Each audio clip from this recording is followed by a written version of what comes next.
the sixth time we're doing it, right? Hashem, yeah. Okay, hold on. And tonight he's getting into good stuff. Yeah, I'm excited. Okay, hold on.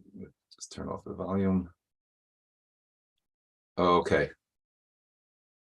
Very good. Okay, so I made a mark where we left off, and there's like a sentence beforehand is that do you see that over there? Like it's like he doesn't really break it up into paragraphs ever, but he explained to us last week that he's going to give us a summary, and then he's going to get into more now, a real understanding of like what are the spheros. That's really what he's going to be addressing going forward now for a big period of time, probably for several weeks in terms of our learning. And that's really most of what the whole thing is about, is to get us to this point, which is to understand, this whole concept in Kabbalah that we know there's Hashem, but Hashem like operates in this world through these things called the 10 spheros. So what is that? How does that work? How is that Hashem, but it's not Hashem, but it is Hashem? So that's really what he's going to be dealing with, starting with right now. So he told us this, the line we saw last week, and then we're going to go further. Now that we understand, Mimenu Yisbarach Nimshach Al Yidei HaChachma V'Sharei HaTeisha Bechinos Shenizbar La'el. So now that we know that the way that Hashem operates is this ha'ara that comes through Chachma and the other 9 spheros, Shehem HaNikraim Kelim, right? They're referred to with respect to Hashem. They're called Kelim. Shal Yadam Hu Yisbarach Poel HaNimtzayim. It's through these Kalim, through these utensils, so to speak, that Hashem operates in the world, all of the creations. Umasha Nikra Kalim, this is what we left off with last week, so we're going to start again. Now that we call them Kalim, so we have to clarify that a little bit, because he's going to tell us, don't get confused, like a Kalim in our terminology is something that's definitely distinct from us, right? The cup that I'm using as a kli to drink from is clearly not me. It's nothing to do with me. It's not a part of me. It's just something that I'm using in order to get something done. So this is different than that. And he's going to explain that to us now. Umash nikraim kalim, hainu shehem be'ercho yisbarach kekli biyad ha'uman, shebona al yado o kosev al yado, right? Because relative to Hashem, Hashem himself, which is this entity that is way above and beyond everything, right? So he's not what's doing things. It's these kalim that are doing the things, just like we do things with kalim here in the world. However, einon kalim difradin mamish, they're not like our kalim, meaning kalim is like a borrowed term over here. It's not literally like a kli, kigarzen lagabe ha'uman, like a hatchet, an axe in the hand of a craftsman, shu nivdol mimenu lagamre, because in our terminology, the kli is something completely separate and distinct from us. Elohim elokus mamish, whereas these kalim, right, even though they are kalim and in some way they are separate from Hashem, however, at the same time, they are godliness. They are elokus. It's not something completely separate from Hashem. Klomar, sha'achachma hazos hi chachmaso mamish shaba mischakem. It's Hashem's chachma. V'chein hachesed hu koach chasdo mamish shabo mischased. It's the utensil. We're calling it a kli of chesed.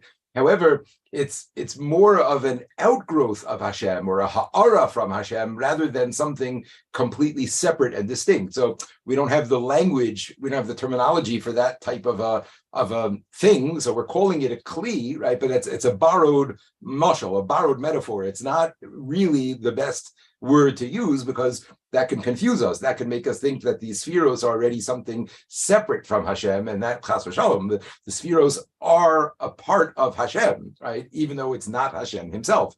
And even though, like we've said many, many, many times over, if we're talking about Hashem himself, so Hashem himself has no midos. He has none of these things that we can identify and talk about and refer to, right? This is all part of the concept of the tzimtzum, right? The main tzimtzum is the primordial tzimtzum, right? The original tzimtzum, where there was that or in sof, there was that light that was everywhere, and Hashem withdrew himself from that space in order to create a place for creation to take place, right? So this is a similar idea that these are aspects of tzimtzum shetzimtzem v'histir oro hapashut, that he yeah, thank you. You're back. Oh, that's much better. Yeah.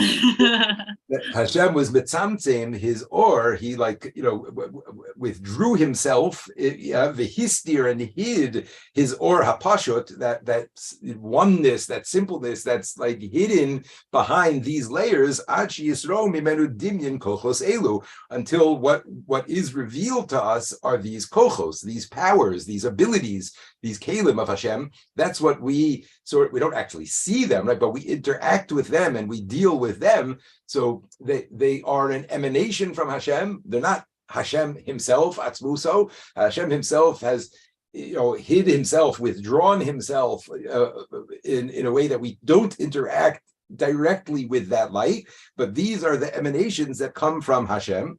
Koach ha'hischachmus, v'koach ha'havana, v'koach ha'yadiyah, right? So all of these kochos of Hashem, his knowledge, his understanding, shehem nikraim kelim v'chabad da'atzilos, right? That's chachma, bina, and das of atzilos. The chachma, the havana, the yadiyah, right? Again, atzilos being the highest of the olamos that we talk about, right? So those midos of Hashem, right? All of these words are sort of interchangeable. Midos, spheros, kalim, right? All of those words are interchangeable because these are the ways in which Hashem interacts with the creation. V'chein al derech zeh b'midos mahus koach hahischastus o koach hagvura v'chulu nikra chagat, right? That's chesed, gvura, and tiferes, right? The next three levels of kalim, right? Again, that's how Hashem is interacting with us. His chesed comes from atzmuso, and which again we don't even refer to it as chesed when it's a part of Hashem. He's going to explain that to us, but it comes when he holds himself back, hides that or, and allows the or to come out into the kalim of chesed. So then chesed comes into the world, and so to gevura, so to tferes, ukanal. Memashal tzimtzum haskalas harav achshi b'derech nifla yoser, right? Just like we saw earlier last week, right? Like a rebbe who wants to teach something to their student, he doesn't fill him with everything the rebbe has, right? He has to be mitzamtzem himself tremendously. He has to, dress up his own understanding in very simple mashalim, simple metaphors, simple things in order to convey it to a student, right? But it's still it's still the Rebbe's understanding that's coming across to the student, but it's not the Rebbe himself, right? That is way, way more than the student would be able to understand or handle. So the Rebbe has to be mitzamtzem himself in order to convey it, right? Achshi b'derech nifla yoser. But this is a way, a completely different fashion. The im kol zeh ein kochos elu. I don't know. I'm sorry. 1 second.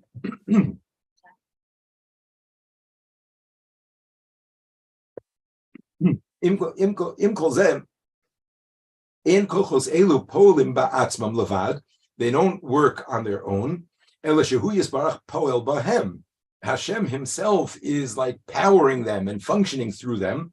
Shemischakim al yedei chachma al yedei das leida kol nevrayim sheba olamos. Right? Hashem knows everything that's happening in the world through these kalim that we're calling chachma and das. V'chein mischased al yedei koach chesed, and so to the chesed he does with us is through that keli. Im kein hapuula mamish al yedei kocho halbilti balas tachlis. Right, the pu'ula is coming from that place that Ein Sof, that's completely beyond our ability to grasp. Elashabab be'emtzos hakli, but it comes to us through this kli. Ule'inyan zeh hu kamashal achotzev begarzen.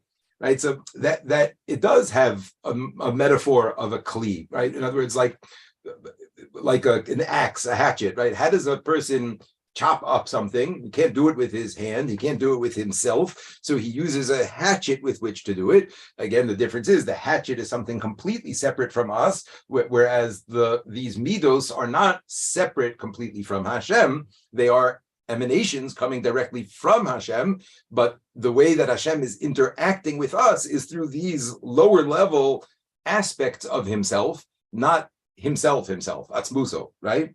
Right? Even when it comes to the distance between the hatchet and the person, right?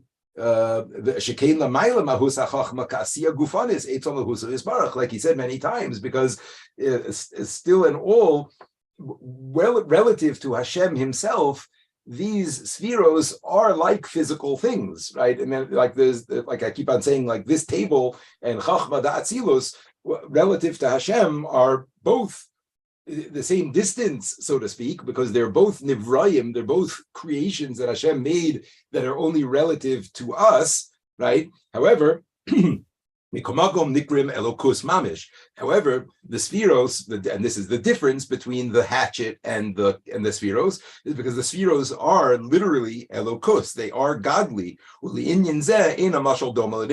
in that's the place where the mashal and the nimshal fall apart with respect to the hatchet. Okay, it's basically said the same idea, right? That the kalim that Hashem is using, on the one hand, yes, they're kalim, so far away from him himself, just like the hatchet is something completely not who the chopper is, right? And at the same time, the mashal does not fit properly in that the hatchet is never a true expression or an emanation of the person. We don't have kalim that do that. The best kli that we have that does that is like dibur, right? When we are mislabesh our thoughts in words, right? So that's a closer mashal to this, right? Like the words are kalim, or the voice. My voice is a kli that is used to convey my thoughts, and there's a tzimtzum going on there also, right? You're not getting all of my thoughts. I have to be mitzamtzem my thoughts into the words that I'm using to convey the concept to you,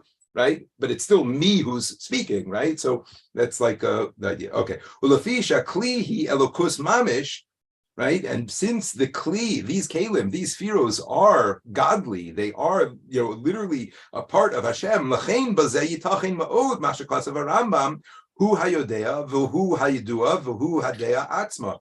It is Hashem. Right? Again, it's a kli that Hashem is using, right? Hashem's yediyah is no different than Hashem's chesed, which ultimately is no different than this table relative to Hashem, right? But at the same time, it's godliness, and that's why the Rambam wrote that Hashem's yediyah is not like our yediyah. Hashem's yediyah is a part of Him, so to speak. And the Dea and the Adua and the Yediyah is all wrapped up in one. Right? What are we talking about when we're talking about Dea? We're talking about the Sphira of Das in the world of Atzilus. He Elokus Mamish. It's godliness. In Cain, hu hayodua v'hu hayodea v'hu hayodua b'li pirud. Right? In that place, there's no distinction, there's no separation between Hashem and that knowledge, right? This is like what he said earlier, that the Rambam never ever referred to Atzmuso, Yisbarach. The highest place that the Rambam ever refers to Hashem is this place, which is already within Atzilus. It's already within the kalim of the spheros, right? And that is all Hashem. It's all godliness, right? Even though it's not Atzmuso, it's not Hashem himself, right? But it's definitely God. Right? There's a certain element of this that we can't grasp, right? There's a certain aspect of this whenever we're talking about Hashem and the place where Hashem sort of crosses over to interface with us. There's a point that we can't really wrap our heads around it. Because the only way that we can picture knowledge is the way that we have knowledge. Whereas he said earlier, when it comes to us and our knowledge are not one thing, right? They are two separate things. There's us, and then there's the knowledge that we gain, right? But it's not literally a part of us. Elishnayim, right? When it comes to us, it's two things. That's the Sefer Tanya, Right, in that place he speaks about this. However, all of this is only within the world of Atzilus. However, if we're going to talk about what's above Atzilus, we can't even talk about Mada. We can't even talk about knowledge or understanding when we're talking about any place higher than Atzilus. And this is how he explained, right, the machlokes between the Maharal and the Rambam earlier, that the Maharal thought the Rambam was talking about Atzmuso Yisbarach, and then he said Chas v'Shalom, Hashem's Yediyah is a Kli. It's not Hashem himself. And he explained, no, within the Tzimtzum, right, then that's where the Rambam is talking about, and the Maharal is talking about Hashem outside of the Tzimtzum. And outside of the Tzimtzum, yeah, we can't talk about anything. V'yitachen lomar shebiyadias atzmo yodea kol hanivraim. Right, so that's how we say that. How the Rambam writes about now we're back in the Atzilus, we're back into the Tzimtzum, right? That Hashem's knowledge of Himself is His knowledge of everything. Dahainu pirish yedias atzmo shenofel al atzmo shem mada hainu bechinas kli da Atzilus shehein elokus mamish vehein mikore hachios lechol hanivraim kamash kasav be'etz chayim shekli da Atzilus nasim neshama. The Bria, Yetzira, and Asiya. So, okay, that I don't know if I can explain that right now. He's just bringing this in as a side point. Maybe later he's going to get more into this, but he's saying that basically the idea that, Atzilus is literally Elokus, right? Like I've said a lot of times, like our Havaya, Yud-Ke Vav-Ke, which is like the highest place that we ever talk about Hashem. We're not allowed to say that name. We're not, right? That's like the highest reference that we have to Hashem. That's lower than Chachma Atzilus. Yud-Ke Vav-Ke is in the center, so to speak, of the world of Atzilus. Chachma, Bina, and Das is even higher than that, right? But still, it's not Hashem himself. But Atzilus is godliness, so much so that it is like the neshama for the lower worlds, right? The Bria, Yediyah, and Asiya. Oh, the cat just walked in. Yeah, so Atzilus is like the neshama to those worlds, right? And in that respect, ubezet tzadku divrei Rambam. And in that respect, that's what the Rambam was correct. This is what the Rambam was talking to. Right, that the Kalim, the Spheros, the emanations of Hashem are not separate from Hashem. Elahem Elokus, they are godliness. Lachein Harei Yedias Atzmo, the Kalim Hanal Himamish Yedias Kol HaNibrayim Shedimshachu Al Yadan HaNibrayim V'Zeu Achiyos Shelahem. Right, the Hashem's Yediyah, Hashem's Das, that aspect of Hashem which gives life to everything. It gives, the chiyus. It's like the neshama to the whole universe, right? So that is godliness, right? But still, it's godliness within the system, within the structure of Atzilus, which is all a part of the Tzimtzum. And again, we're not talking about Hashem outside of the system. That's going to say here, Lagabe Mahuso Vatzmuso. However, relative to Hashem himself, mamish harei yediyazu pu'ula mamishi, kamosha briasa nivrehi pu'ula, right? Again, saying that same thing. Relative to Hashem himself, this table that Hashem made and Chachmat Atzilus are the same thing, right? Because they're both not him. They're both, right, infinitely far from the infinite, because this is already something. It's already a thing that Hashem created as part of the Tzimtzum, right? Meaning, like, before the Tzimtzum happened, when there was just the Or HaPashut of Hashem, none of this existed. There was no Chachma Da'atzilos. There was none of these Midos, none of these Kalim were there, right? They're all a function of the universe that Hashem made for us to inhabit and for us to work in and to operate in, right? That's what they are. They are, we're talking about Hashem himself, relative to Hashem himself, they are infinitely far from him. And then, like all pulos, anything Hashem does, all of Hashem's interactions with us are through the Kalim, through the Spheros. And that's how the Maharal is correct, because the Maharal was talking about Hashem outside of the Tzimtzum. And yeah, for sure, if we're talking about Hashem outside of the Tzimtzum, you can't use any of these words. And certainly Hashem's knowledge is not himself. Achafi shemikol makom hi bechinas elokus im kein bezet tzadku divrei harambam b'haflagos mahus hayediyah gam kein ba'amru shehi hamisyachedes imo. Right, that it's like one with Hashem, because again, at that level, that high up in Atzilus, even that is something we can't really grasp. We can't understand how Hashem's knowledge of everything is, inherent to Him and a part of Him That's again where it's different from our understanding of knowledge. We're going to understand this further. Okay, right, and therefore he's now being miyashiv, settling the two approaches, right? That the Rambam is correct in his frame of reference when he was talking about Hashem, and the Maharal is correct in his frame of reference and how he's talking about Hashem. Divrei Hagon Hanal Tzadku B'Biyuro Inyan Mahusa Yisparach. The Maharal is talking about Hashem himself. She'ein nofel bam gam bo gam geder mugbal kamo seichel. Right, there's no geder over there. There's no parameters, no words that we could use to talk about Hashem himself.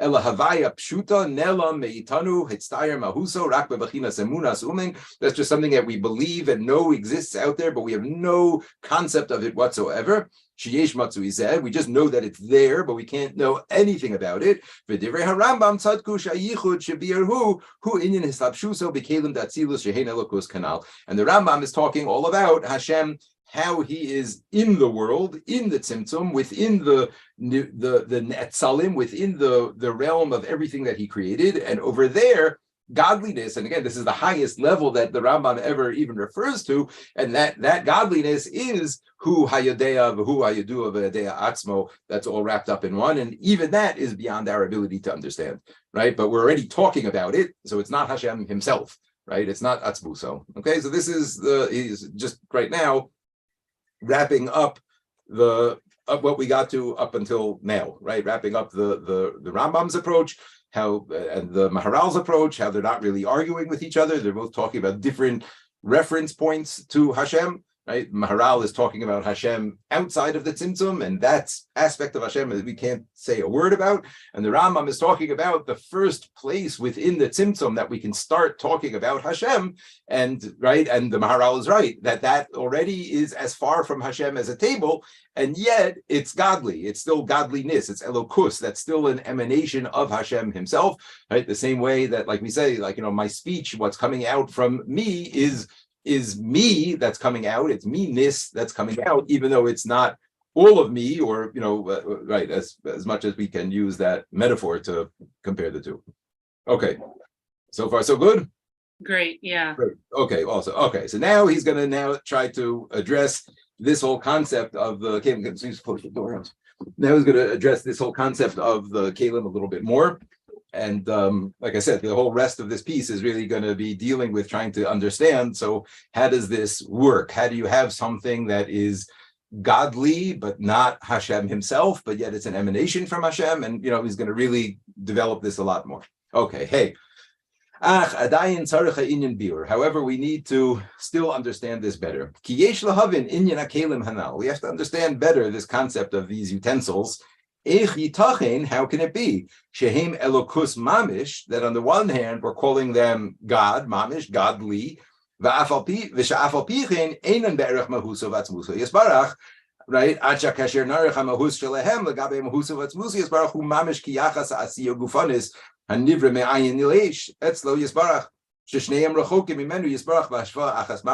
Right, so really exactly what I just said. How do we understand this? How do we understand this sort of duality of the spheros, that on the one hand they are godly, they're Hashem, and all of our davening and all of our mitzvos and everything that we do, we're interacting with them, right? We're dealing with those aspects of Hashem. So on the one hand, it is Hashem, right? And most Jewish people's lives, that's the only Hashem that they ever think about, is the Hashem sort of within the Tzimtzum, right? So on the one hand, it's Hashem, and yet it's not, right? And yet biyachas relative to Hashem himself, it's like a table, right? So how do we really understand that better, right? This idea that they are both of these things at the same time.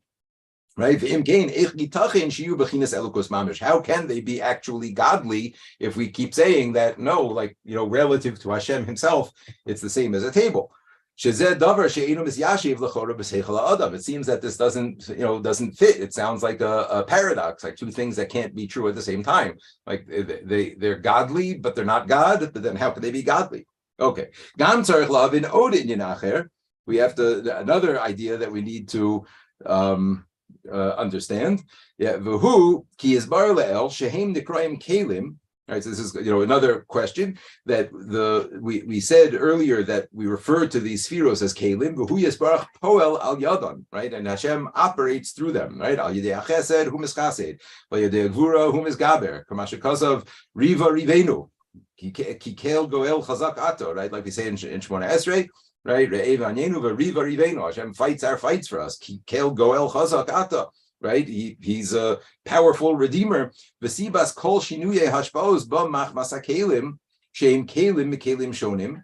Right, it's just borrowing a lesson from the Megillah there. So that all the different things that happen here in the world, all the different hashpaos that happen are coming because Hashem is using different kelim, different modalities or different ways of interacting with us. Menachesed yimshechu hamayim v'haor uchadome. Right, like we saw this earlier, right? That from chesed comes water and light. V'chein ba'asavim v'peiros hamasukim. Right, and it gives like the sweetness, right, to plants and vegetables. Umin hagvuros yimshechu harakia, and from gvuros comes like the separation between the ground and the sky, the what's it called, like the atmosphere. Ubasavim uperos chamutzim umarim, and you can get like bitter and sharp fruits and vegetables. V'chayotze b'chol amidos, and like you have this with all the midos, that things are different over here, right? There's a whole range of experiences that we go through, and even within fruits, he's saying like, some fruits are sweet, that's like chesed, and some fruits are sharp and spicy, that's like din and gvura. So, like, how does this all work? Right? She'ein hakavana she'akelim polim ba'atzman chas v'shalom. Right, they don't operate on their own, God forbid. Kafi shenira meshitchias lashon mekubal echad heviu haramak sham perik aleph. So a certain mekubal, Rav Moshe Cordovero quotes a certain mekubal who says something that he disagrees with, very much. Mashal lemelech shetziva leechad me'avadav, like a king who commands one of his servants, keshetira ish mahir b'malachto ha'anik tanik lo migarncho mikvecha. Okay, yeah. You see a person who is working well and serves me well, so give him a lot of grain and wine. And another one, he tells, when you see a person who's lazy, he says, I want you to hit him. So the king himself is not doing any of these things. The king himself is not doing the good things. He's told one of his servants to do the good things. And the king himself is not doing the harsh things. He's told a different one of his servants to do the harsh things. Right? He's not doing any of these things. Right?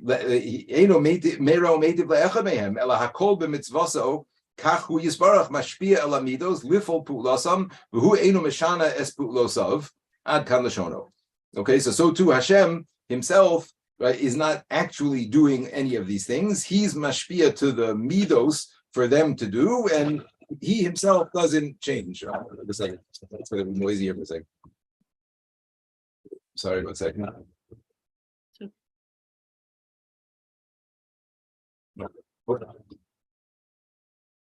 printer right next to the computer, so you can.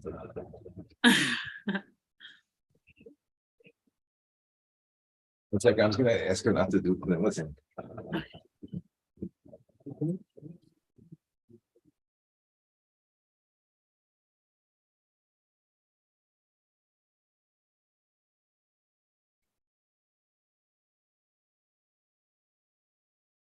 Okay, phantom printer. So she's not doing anything. Okay. All right, 1 second.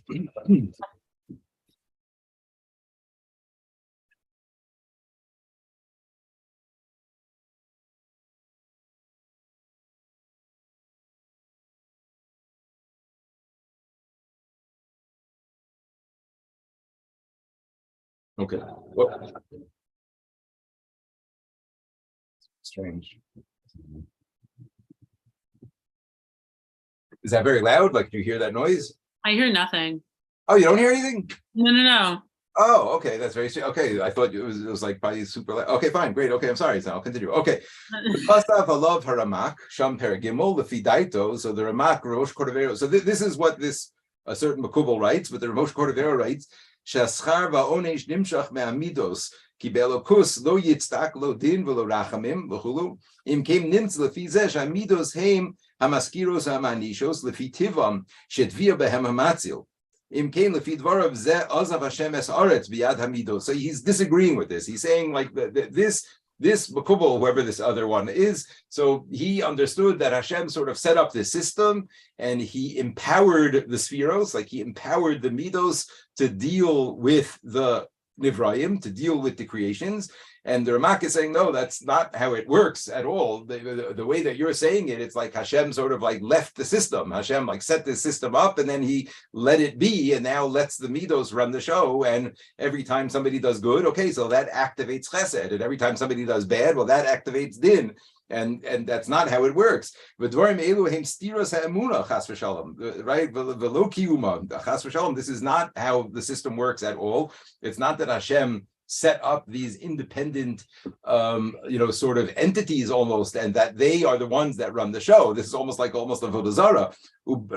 This is really why Kabbalah gets very complicated and why people need to have a certain amount of Torah backing before they get into Kabbalah, because a person can really be led into Kfira, right, by misunderstanding things like the spheros, right? Like he's saying over here, this certain Makubal, the Mamish came out of Kofer from how he understood how the spheros work, right? Because if you start to understand that the spheros are like separate from Hashem and they like are programmed, so to speak, to do their own thing, so that's literally almost crossing over into Avodah Zarah. You're crossing over to a place where like Hashem himself is removed from the system and you're picturing other entities that are running the system, and that's mamash already Avodah Zarah, right? That's not how it works, right? Ubaru lanu ki hamakubal hanal min hashakuim be'emuna. He know. One second again. Yeah. Min hashakuim be'emuna ki noda kel kol roe sfarav chasiduso v'yoshro ela shekatzro yad leshono b'hatakso esakum musklam. So the Rosh Korever says it can't be that that's actually what he believed. And he must have just written this very poorly, because that this person was a very big tzaddik and a very big chassid, and you could see from his other writings that he didn't, this is not actually what he said. Okay, so pause for a second here. So you understand what his critique is of this this person. He's trying to say he doesn't believe the person really believed this, whoever this was, right? But that belief is very problematic, right? When a person in their understanding of Kabbalah and they start to give any sort of like independence to the spheros, or any sort of self-sufficiency to the spheros, or anything like that, that's like literally almost crossing over into idol worship, right? Elavadai pirusha inyan shuhu yisbarach poel hakol al yedei hakelim hanal, right? Hashem is doing it all, but he's doing it through these kelim. Ukabasha kasav haramak, like Rav Moshe Cordovero himself wrote, Sham Perek Dalid, Shesfiros heim atzmus v'kelim v'or ha'atzmus ha'pashut mislabesh b'kelim. Right, that it's like we said before, it's not that they're separate and distinct from Hashem, but it's like an emanation of Hashem that's mislabesh. The spheros are like mislabesh on it. Again, sort of like how words are mislabesh onto thoughts in order to convey something, right? It's an emanation from Hashem for sure, right? It's just that emanation is not, we're not receiving it from Hashem himself directly. It's coming through a tzimtzum. It's coming through hislabshus, an overlay of these kelim, of these spheros, right? But they are nothing without Hashem. They don't operate on their own. They're not operating separately and distinctly from Hashem. They are just conveying the emanations from Hashem himself. Yeah, the nimtza pu'ula hi be'emes machmas ha'atzmus, right? V'lo mityacheses, right? Everything is coming from Hashem. Right, it's Hashem who's doing it. Rak shesibas hagbalas ha'pa'ula v'sibas ha'hishtanus b'machmas hakli. Right, v'lo mityaches. The way in which it reaches us and the way in which different things can reach us differently, that is as a result of these kelim that Hashem is using. Right, but all of the shefa that's coming, whatever the or the hashpa, whatever that's coming, is coming directly from Hashem. Just like we have a soul, right? We have a nefesh, we have something non-physical that's a part of us, that animates us, right? That makes us go, and our guf is mislabesh on it. She gamkein pshuta be'erech harkavas haguf, right? Our nefesh is not made up of parts. It's not made up of different pieces and parts. It's one simple being. It's one pashut thing, right? It's not like the guf. The guf is made up of different parts and pieces that are separate from each other and that can function independently from each other. But the nefesh is not like that. The nefesh is one simple thing. It comes into and is nislabeshed on by this guf. Right? So now that chiyus is within me, that nefesh is within me, so now that nefesh uses the eye to see. And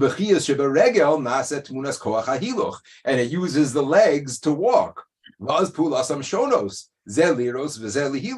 Right? So it turns out they do completely different things, right? You can't walk with your eyes and you can't see with your feet, although maybe you really could. Like, well, they have this, okay, I don't want to digress, but, they have this,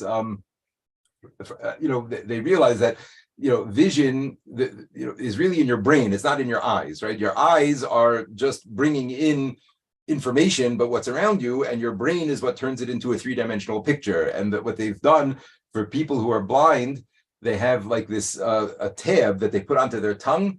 You ever hear about this? It's an amazing thing. You could take a camera, and it makes a pixelated image, right? Let's say, like 100 pixels by 200 pixels, right? And they put it onto a person's tongue so that it gives teeny little like electrode tingles, right? It takes a lot of getting used to. They say it tickles a lot at the beginning. It takes getting used to, but they put it on a person's tongue. And when he looks around, so it conveys, they put a camera like on their eyeglasses part, and when they look around, it conveys to that sort of screen that's on the person's tongue, a black and white image, either pixels activated or not activated, and people can literally see like this. Blind people can see. And you can see it on YouTube. There's like a guy who mamish climbed a mountain, a mountain climber, totally blind, but using this thing on his tongue by looking, and he could see where a place to hold is and where to climb. And he experiences vision, right? Obviously not with color, and maybe now they've even developed more. This is like 10 years ago or so, 15 years, a long time ago that I saw this. But a person can end up actually seeing with different avarim on their body, right? Meaning, like, so it's like, obviously it's not a steer to what he's saying, it's the same idea, but like the vision is with the eye, but like the perception of the vision, it takes place in the brain, and they've been able to train other parts of the body to see. It's like really cool. You look it up after, it's really cool.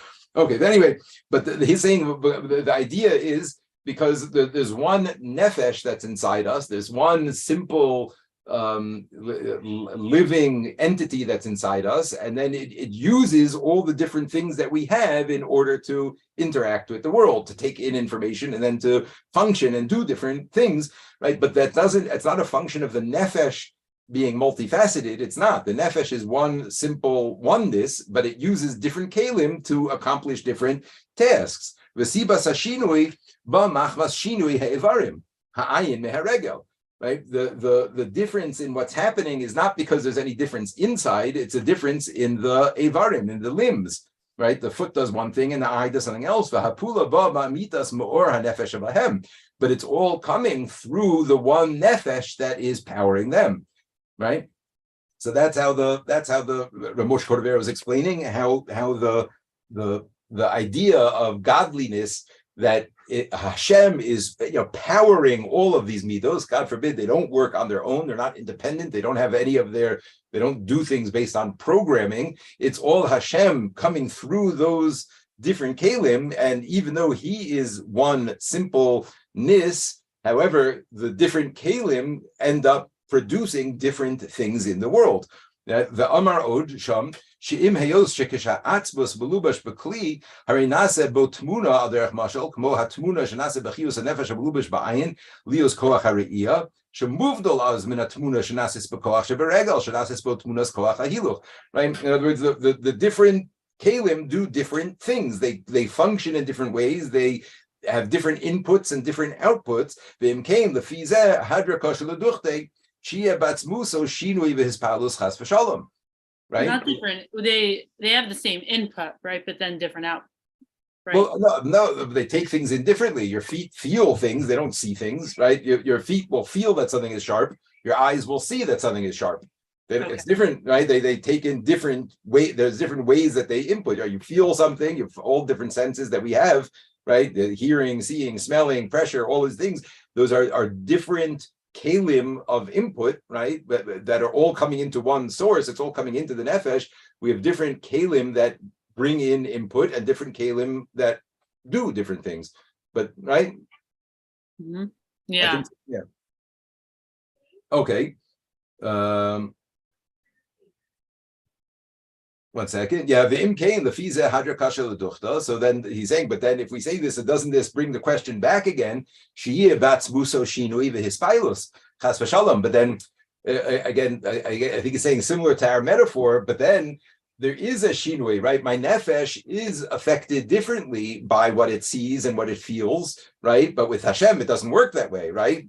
So, how does that work? How does it work that we're saying that Hashem is using these different kalim, his hashpah is coming and interacting with these kalim differently, and that's making different things, and yet there's no change in Hashem himself. That doesn't seem to make sense, right? So he addresses this by saying, Shashino yazeh bahem eno amiti, ela shehu le'inyan ha'pu'ula bilvad, right? So now he's going to explain that no, there is no change even in the shefa that Hashem is putting out there. There's no change, right? Because Hashem himself can't change. There is, right? Hashem himself is, always was, is, will be. There's no changing in Hashem. Nothing happens. Any change that we experience is only within the tzimtzum. And he's explaining it's because there's different kalim.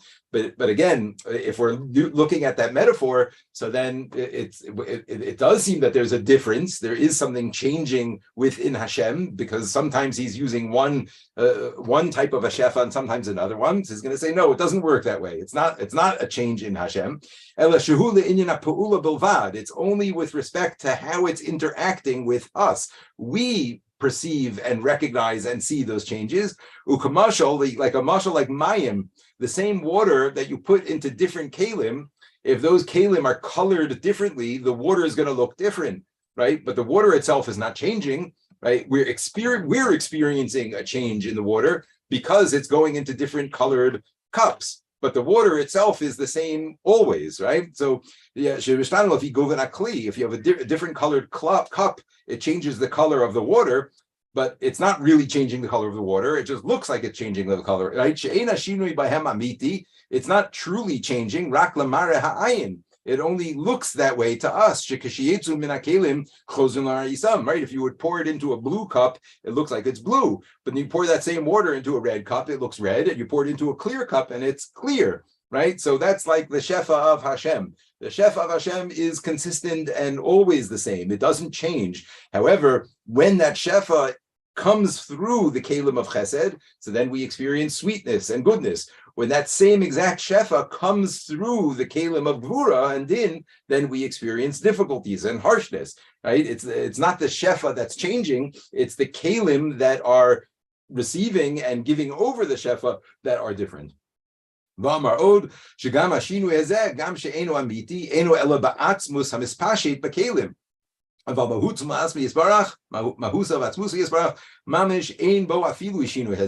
Right? When all of this is only relative to us, how we see it coming through those kalim, but on Hashem's level, right, on the level of from Hashem's perspective, mahusa v'atzmuso, there's no change whatsoever.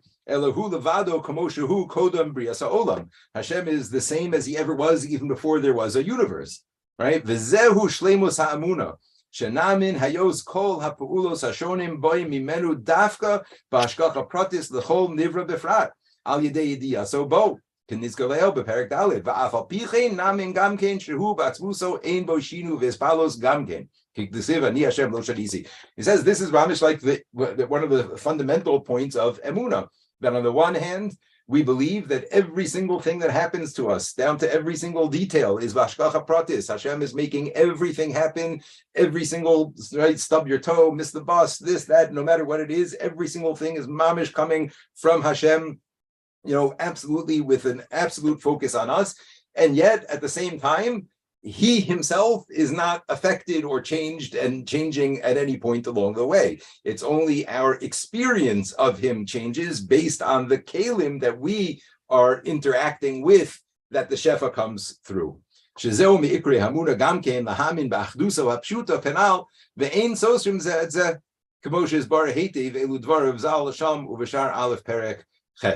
Okay, so he asked the first question. And he's the question was, again, how could it, he hasn't really gone back to yet, or I think he's going to still develop it more, how the kalim are still elokus mamish, and how they're actually a function of Hashem himself. But now what he's explained to us today and developed for us is this idea that, first of all, that the kalim, the spheros, are not independent of Hashem at all. They are not like pre-programmed, and they're just like, now when something does good in the system, so then good happens, and if they do bad in the system, bad happens. That's not the way it works. It's literally coming from Hashem all the time. And how could that be then? Then how could Hashem be changing based on what we do and what's happening here? So he's saying, no, Hashem is never changing. What's changing is the way in which that aura of Hashem gets to us. If it gets to us through the kalim of chesed, then we experience chesed. If it gets to us through the kalim of gvura, we experience gvura, and all the rest of them the same way, right? However, that's never allowing for, or doesn't need for there to be any change in Hashem himself. The change is our experience of Hashem based on the kalim that we are interacting with Hashem. That's what he said today. Let's see if there's a right. Okay, so let's see a little bit more. Let's say a little bit more here. And with this we also understand, right, the Yesh Lahavin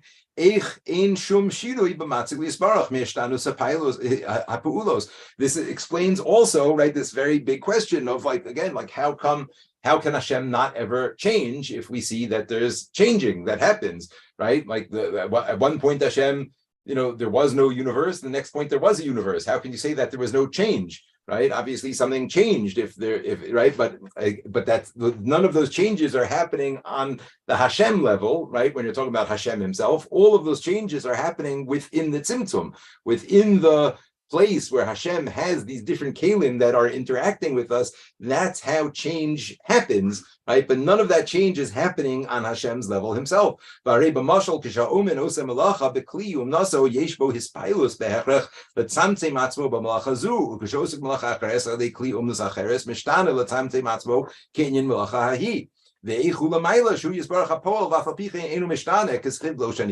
so how can it be that Hashem is, because when we operate differently, right? Picture, you're making a vase. So first you have to work in one way in order to form it, and then you have to work in another way to glaze it, and then work in another way to paint it, right? And each way takes a difference in how we deal with it. So how can it be that Hashem is doing that, but there's no change happening from Hashem, right? From Hashem's side of things. He's saying that's also how okay, we'll stop over here because he's going to get into this answer then more. Where's Hashem? Okay, 1 second. Let me stop the stream, and then we'll